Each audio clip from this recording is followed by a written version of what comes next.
Manufacturing considerations in machine design. The knowledge of manufacturing process is very important for a design engineer. So, for manufacturing, the following details have to be observed. There are many manufacturing methods. We'll see each method one by one. First one is the primary shaping process. So, these processes are used for preliminary shaping of the machine components. So, they are called primary shaping processes. The common operations used for this process are casting, forging, extruding, rolling, drawing, bending, shearing, spinning, powder metal forming, squeezing, etc. First, we will see machining process.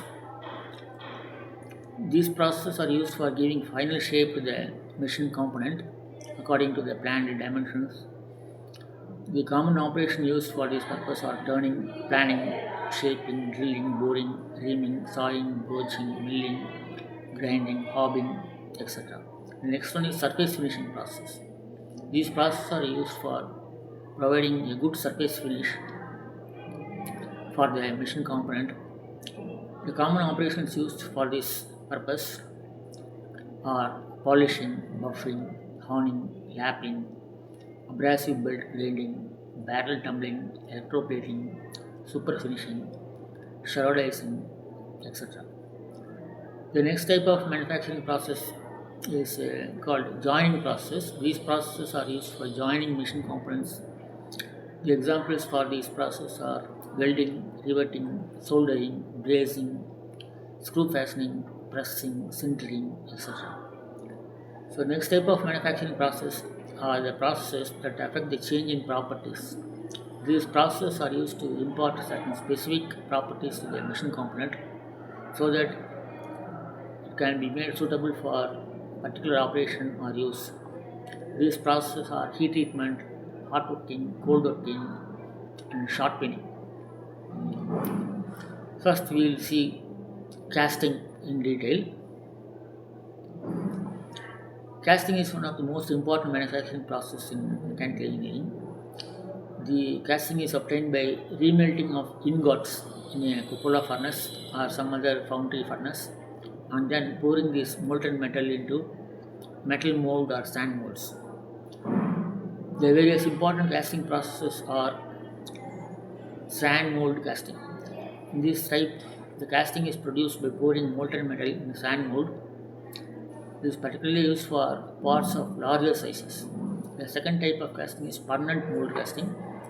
The casting produced by pouring molten metal in a metallic mold is known as permanent mold casting. It is used for casting aluminum pistons, electric iron pots, cooking utensils, gears, etc.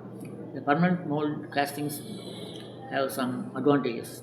For example, it is more favorable for fine grained structure. The dimensions may be obtained with the close tolerances, and holes up to 6.35 mm diameter may be easily cast with the metal cores. Next type of casting is called slush casting.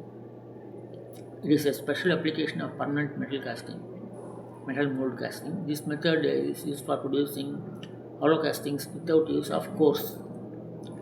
The fourth type of casting is called die casting. The casting produced by forcing molten metal under pressure into a permanent metal mold called a die. It is called die casting. The die is usually made in two halves. When it is closed, it forms a cavity similar to the casting dish head. One half of the die that remains stationary is known as a cover die, and the other movable half is called a ejector die. The die casting method is mostly used for casting non-ferrous metals of a comparatively low fusion temperature. The process is cheaper and it is quicker than permanent or sand mold casting. Most of the automobile parts like fuel pumps, carburetor bodies, horn, heaters, wipers, brackets, steering wheels, hubs, and crankcases they are made with this process. The advantages of die casting are the first one is the production rate is high, ranging to up to 700 castings per hour. It gives better surface smoothness. The dimensions may be obtained without tolerances within the tolerances. and dye remains in its trueness and life for a longer period. For example, the life of a die for zinc-based castings is up to 1 million castings. For copper-based alloys, up to 75,000 castings, and for aluminum-based alloys, up to 50,000 castings. Then another advantage is it requires less floor area for equivalent production by other casting methods, and by die casting, thin and very complex shape can be easily produced, and holes up to 0.8 mm can be cast. But it has some disadvantages also. The die casting units are very costly.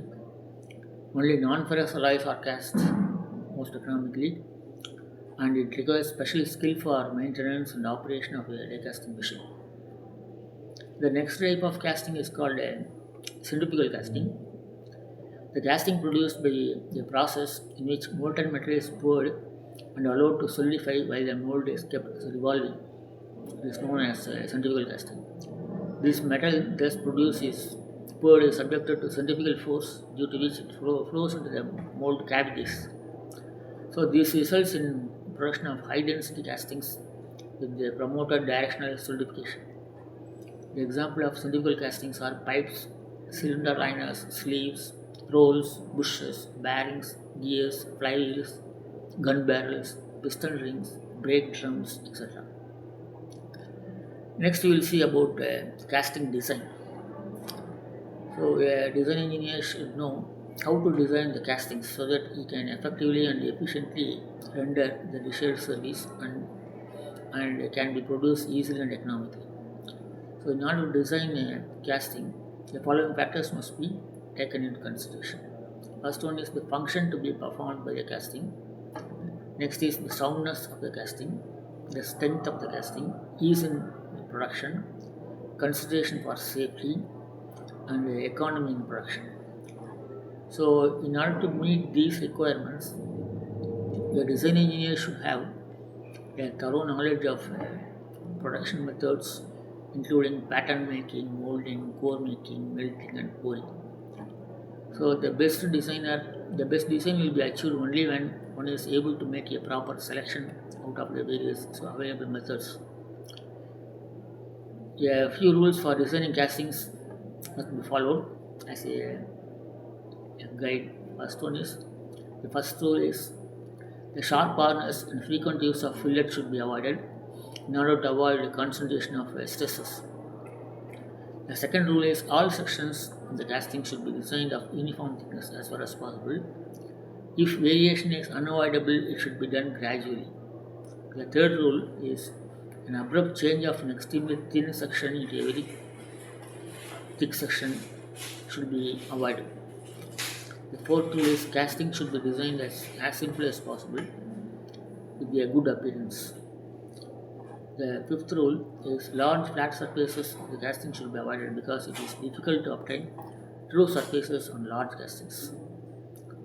Next rule is in designing a casting, various allowances must be provided in making the pattern. And also we should take care of the ability to withstand the contraction stresses of some members of the casting. It may be improved by providing curved shapes, for example, arms of the pulleys and wheels. The next tool is the stiffening members such as whips and ribs should be used in the casting should be minimum possible in numbers as they may give rise to various defects like hot tears and shrinkage. So the next rule, the casting should be designed in such a way that it will require a simple pattern and molding is easier. The next rule is in order to design cores for casting, due consideration should be given to provide them adequate support in the mold. Another rule is that deep and narrow pockets in the casting should be invariably avoided to reduce planing cost. Then another rule is the use of metal inserts in the casting should be kept minimum.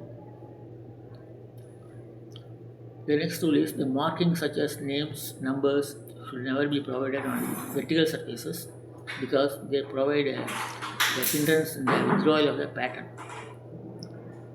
Another rule is the tolerance of plus or minus 1.6 mm on small castings should be provided. In case more dimensional accuracy is desired, a tolerance of plus or minus 0.8 mm may be provided. The next manufacturing process we are going to see is forging. So forging is a process of heating a metal to a desired temperature in order to acquire sufficient plasticity, and followed by operations like hammering, bending, pressing, etc. so that it can bring a desired shape. The various forging processes are: first one is smith forging or hand forging, second one is power forging, third one is machine forging or offset forging, the fourth one is drop forging or stamping. The smith or hand forging is done by means of hand tools and is usually employed for small jobs.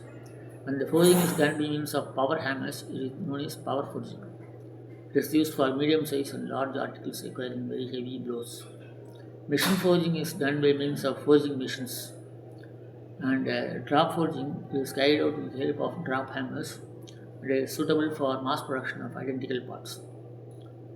Forging has many advantages. First advantage is it refines the structure of the metal. Next one is it renders the metal strong by setting the direction of the grains.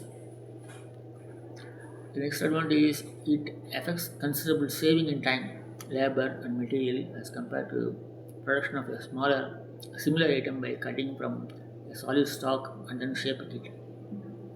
The next advantage of forging is reasonable degree of accuracy may be obtained by forging.